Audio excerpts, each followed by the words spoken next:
The Outsiders, Chapter 4. The park was about 2 blocks square, with a fountain in the middle and a small swimming pool for the little kids. The pool was empty now in the fall, but the fountain was going merrily. Tall elm trees made the park shadowy and dark, and it would have been a good hangout, but we preferred our vacant lot, and the shepherd outfit liked the alleys down by the tracks. So the park was left to lovers and little kids. Nobody was around at 2:30 in the morning, and it was a good place to relax and cool off. I couldn't have gotten much cooler without turning into a popsicle. Johnny snapped up his jeans jacket and flipped up the collar. "Ain't you about to freeze to death, Pony?" "You ain't a woofin'," I said, rubbing my bare arms between drags on my cigarette. I started to say something about the film of ice developing on the outer edges of the fountain when a sudden blast from a car horn made us both jump. The blue Mustang was circling the park slowly. Johnny swore under his breath, and I muttered, "What do they want? This is our territory. What are Socias doing this far east?" Johnny shook his head. "I don't know, but I bet they're looking for us. We picked up their girls." "Oh, glory," I said with a groan. "This is all I need to top off a perfect night." I took one last drag on my weed and ground the stub under my heel. "Want to run for it?" "It's too late now," Johnny said. "Here they come." 5 Socias were coming straight at us, and from the way they were staggering, I figured they were reeling pickled. That scared me. A cool, deadly bluff could sometimes shake them off, but not if they outnumbered you 5-2 and were drunk. Johnny's hand went to his back pocket, and I remembered his switchblade. I wished for that broken bottle. I'd sure show them that I could use it if I had to. Johnny was scared to death. I mean it. He was as white as a ghost, and his eyes were wild-looking, like the eyes of an animal in a trap. We backed against the fountain, and the Socias surrounded us. They smelled so heavily of whiskey and English leather that I almost choked. I wished desperately that Derry and Soda would come along hunting for me. The 4 of us could handle them easily. But no one was around, and I knew Johnny and I were going to have to fight it out alone. Johnny had a blank, tough look on his face. You'd have had to know him to see the panic in his eyes. I stared at the Socias coolly. Maybe they could scare us to death, but we'd never let them have the satisfaction of knowing it. It was Randy and Bob and 3 other Socias, and they recognized us. I knew Johnny recognized them. He was watching the moonlight glint off Bob's rings with huge eyes. "Hey, what you know?" Bob said a little unsteadily. "Here's the little greasers that picked up our girls." "Hey, greasers." "You're out of your territory," Johnny warned in a low voice. "You better watch it." Randy swore at us, and they stepped in closer. Bob was eyeing Johnny. "Nut, pal, you're the ones who'd better watch it. Next time you want a broad, pick up your own kind, dirt." I was getting mad. I was hating them enough to lose my mind. "You know what a greaser is?" Bob asked. "White trash with long hair." I felt the blood draining from my face. I've been cussed out and sworn at, but nothing ever hit me like that did. Johnny Cake made a kind of gasp, and his eyes were smoldering. "You know what a Soch is?" I said, my voice shaking with rage. "White trash with Mustangs and Madras." And then, because I couldn't think of anything bad enough to call them, I spit at them. Bob shook his head, smiling slowly. "You could use a bath, greaser, and a good working over. And we've got all night to do it. Give the kid a bath, David." I ducked and tried to run for it, but the Soch caught my arm and twisted it behind my back and shoved my face into the fountain. I fought, but the hand at the back of my neck was strong, and I had to hold my breath. I'm dying, I thought, and wondered what was happening to Johnny. I couldn't hold my breath any longer. I fought again desperately, but only sucked in water. I'm drowning, I thought. They've gone too far. A red haze filled my mind, and I slowly relaxed. The next thing I knew, I was lying on the pavement beside the fountain, coughing water and gasping. I lay there weakly, breathing in air and spitting out water. The wind blasted through my soaked sweatshirt and dripping hair. My teeth chattered unceasingly, and I couldn't stop them. I finally pushed myself up and looked back against the fountain, the water running down my face. Then I saw Johnny. He was sitting next to me, one elbow on his knee and staring straight ahead. He was a strange greenish white, and his eyes were huger than I'd ever seen them. I killed him, he said slowly. I killed that boy. Bob, the handsome Soc, was lying there in the moonlight, doubled up and still. A dark pool was growing from him, spreading slowly over the blue-white cement. I looked at Johnny's hand. He was clutching his switchblade, and it was dark to the hilt. My stomach gave a violent jump, and my blood turned icy. Johnny, I managed to say, fighting the dizziness. I think I'm going to be sick. Go ahead, he said in the same steady voice. I won't look at you. I turned my head and was quietly sick for a minute. Then I leaned back and closed my eyes so I wouldn't see Bob lying there. This can't be happening. This can't be happening. This can't be. You really killed him, huh, Johnny? Yeah, his voice quavered slightly. I had to. They're drowning you, Pony. They might have killed you, and they had a blade. They were going to beat me up. Like, I swallowed. Like they did before. Johnny was quiet for a minute. Yeah, he said. Like they did before. Johnny told me what had happened. They ran when I stabbed him. They all ran. A panic was rising in me as I listened to Johnny's quiet voice go on and on. Johnny, I nearly screamed. What are we going to do? They put you in the electric chair for killing people. I was shaking. I want a cigarette. I want a cigarette. I want a cigarette. We had smoked our last pack. I'm scared, Johnny. What are we going to do? Johnny jumped up and dragged me up by my sweatshirt. He shook me. Calm down, Pony Boy. Get a hold of yourself. I hadn't realized I was screaming. I shook loose. Okay, I said. I'm okay now. Johnny looked around, slapping his pockets nervously. We gotta get out of here. Get somewhere. Run away. The police will be here soon. I was trembling, and it wasn't all from cold. But Johnny, except for the fact that his hands were twitching, looked as cool as Derry ever had. We'll need money, and maybe a gun, and a plan. Money? Maybe a gun? A plan? Where in the world will we get these things? Dally, Johnny said with finality. Dally'll get us out of here. I heaved a sigh. Why hadn't I thought of that? But I never thought of anything. Dallas Winston could do anything. Where can we find him? I think at Buck Merrill's place. There's a party over there tonight. Dally said something about it this afternoon. Buck Merrill was Dahlia's rodeo partner. He was the one who'd get Dahlia the job as a jockey for the Slash J.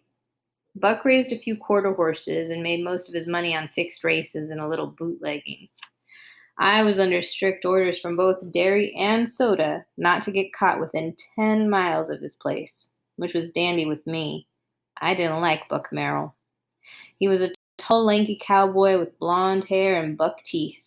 Or he used to be buck-toothed before he had the front two knocked out in a fight. He was out of it.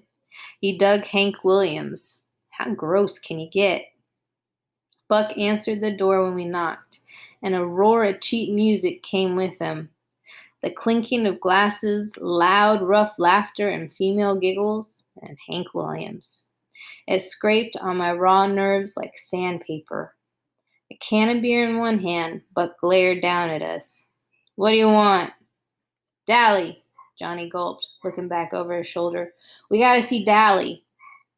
He's busy, Buck snapped, and someone in his living room yelled, Aha! And then, Yeehaw! And the sound of it almost made my nerves snap. Tell him it's Pony and Johnny, I commanded. I knew Buck, and the only way you could get anything from him was to bully him. I guess that's why Dallas could handle him so easily, although Buck was in his mid-20s and Dally was 17. He'll come. Buck glared at me for a second, then stumbled off. He was pretty well crocked, which made me apprehensive. If Dally was drunk and in a dangerous mood... He appeared in a few minutes, clad only in a pair of low-cut blue jeans, scratching the hair on his chest. He was sober enough, and that surprised me. Maybe he hadn't been there long. Okay, kids, what do you need me for? As Johnny told him the story, I studied Dally, trying to figure out what there was about this tough-looking hood that a girl like Cherry Valance could love. Tow-headed and shifty-eyed, Dally was anything but handsome. Yet in his hard face there was character, pride, and a savage defiance of the world. He could never love Cherry Valance back. It would be a miracle if Dally loved anything. The fight for self-preservation had hardened him beyond caring. He didn't bat an eye when Johnny told him what had happened, only grinned and said, Good for you, when Johnny told him how he'd knifed the Soc. Finally, Johnny finished. We figured you could get us out if anyone could. I'm sorry we got you away from the party. Oh, shoot, kid.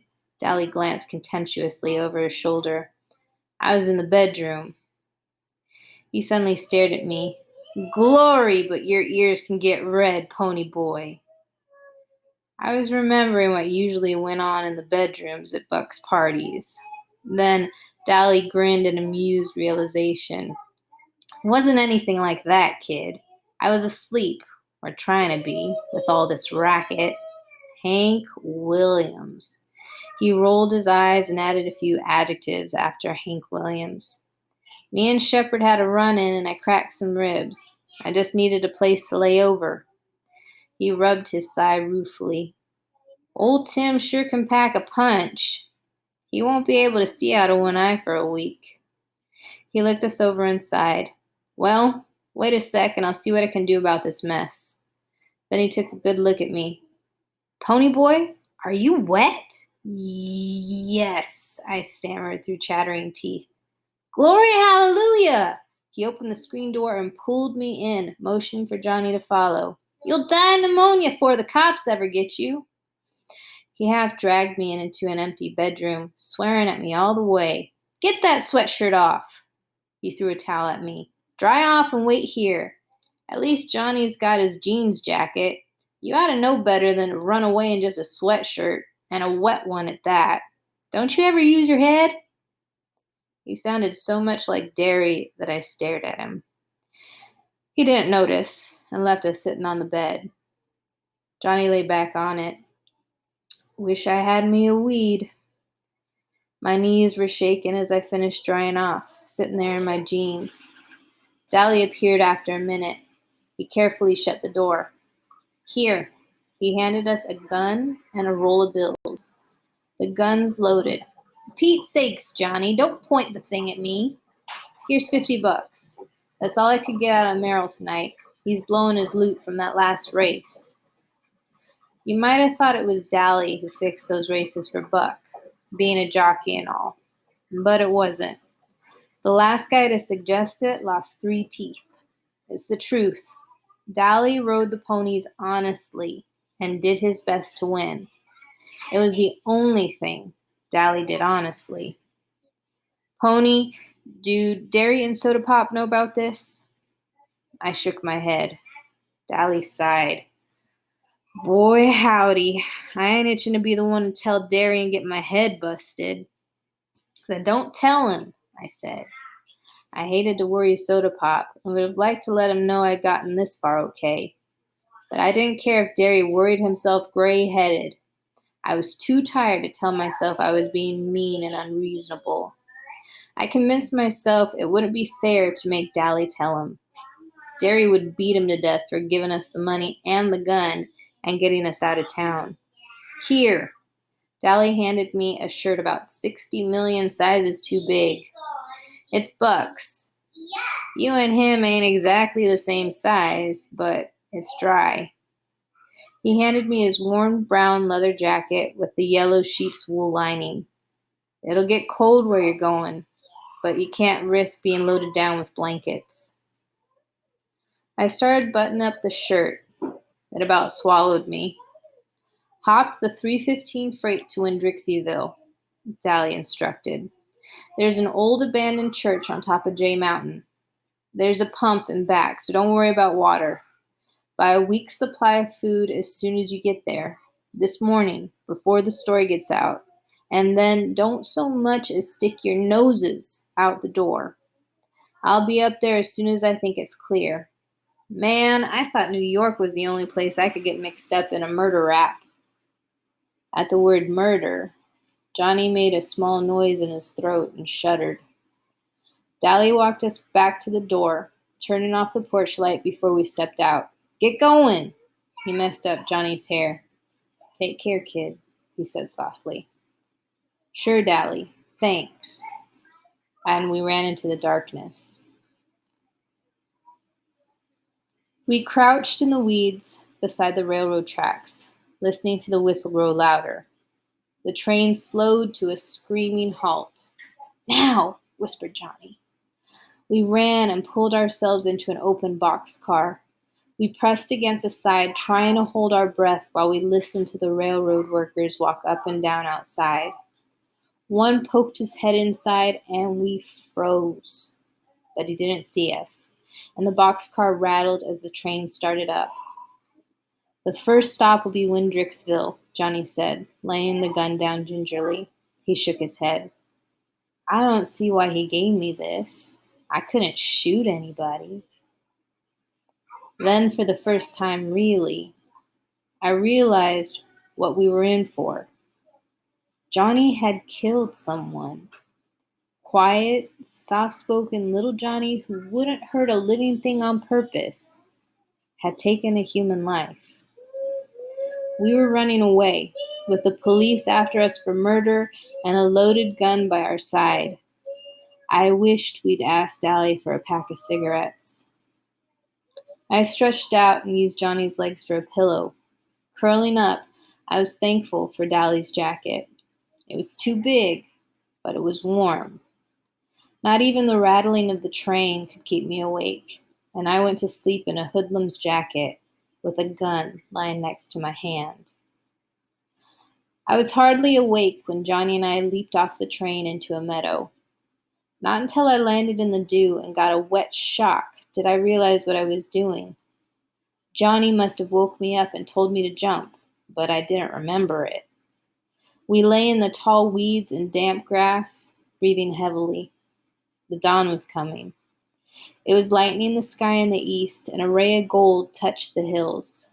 The clouds were pink, and meadowlarks were singing. This is the country, I thought, half asleep. My dreams come true, and I'm in the country. Blast it, pony boy! Johnny was rubbing his legs. You must have put my legs to sleep. Can't even stand up. I barely got off that train. I'm sorry. Why didn't you wake me up? That's okay. I didn't want to wake you up until I had to. Now, how do we find Jay Mountain? I asked Johnny. I was still groggy with sleep and wanted to sleep forever right there in the dew and the dawn. Go ask someone. The story won't be in the paper yet. Make like a farm boy taking a walk or something. I don't look like a farm boy, I said. I suddenly thought of my long hair combed back and the slouching stride I used from habit. I looked at Johnny. He didn't look like any farm boy to me. He still reminded me of a lost puppy who'd been kicked too often. But for the first time, I saw him as a stranger might see him.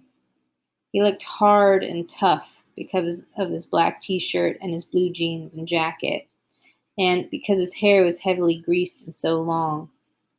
I saw how his hair curled behind his ears, and I thought, we both need a haircut and some decent clothes. I looked down at my worn, faded blue jeans, my too big shirt, and Dolly's worn out jacket. They'll know we're hoods the minute they see us, I thought. I'll have to stay here, Johnny said, rubbing his legs. You go down the road and ask the first person you see where Jay Mountain is. He winced at the pain in his legs. Then come back. And for Pete's sakes, run a comb through your hair and quit slouching down like a thug. So Johnny had noticed it too. I pulled a comb from my back pocket and combed my hair carefully. I guess I look okay now, huh, Johnny? He was studying me. You know, you look an awful lot like Soda Pop, the way you got your hair and everything. I mean, except your eyes are green. They ain't green, they're gray, I said, reddening. And I look about as much like Soda as you do.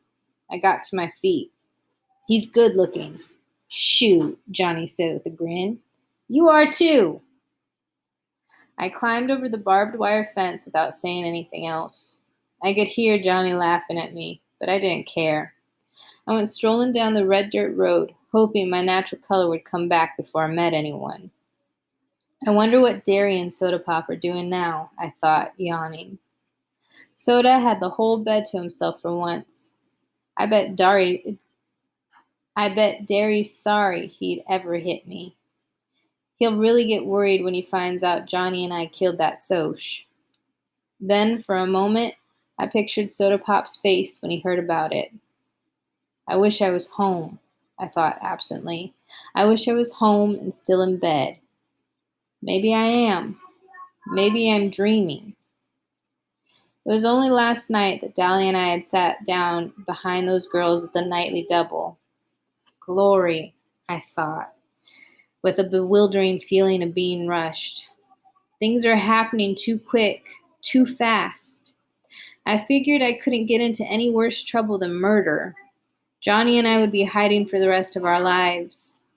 Nobody but Dally would know where we were, and he couldn't tell anyone because he'd get jailed again for giving us that gun. If Johnny got caught, they'd give him the electric chair, and if they caught me, I'd be sent to a reformatory. I'd heard about reformatories from Curly Shepherd, and I didn't want to go to one at all. So, we'd have to be hermits for the rest of our lives and never see anyone but Dally. Maybe I'd never see Derry or Soda Pop again, or even Two Bitter Steve. I was in the country, but I knew I wasn't going to like it as much as I thought I would. There are things worse than being a greaser. I met a sunburned farmer driving a tractor down the road. I waved at him and he stopped. Could you tell me where Jay Mountain is? I asked as politely as I could. He pointed on down the road. Follow this road to that big hill over there. That's it. Taking a walk? Yes, sir. I managed to look sheepish. We're playing Army and I'm supposed to report to headquarters there. I can lie so easily that it spooks me sometimes. Soda says it comes from reading so much.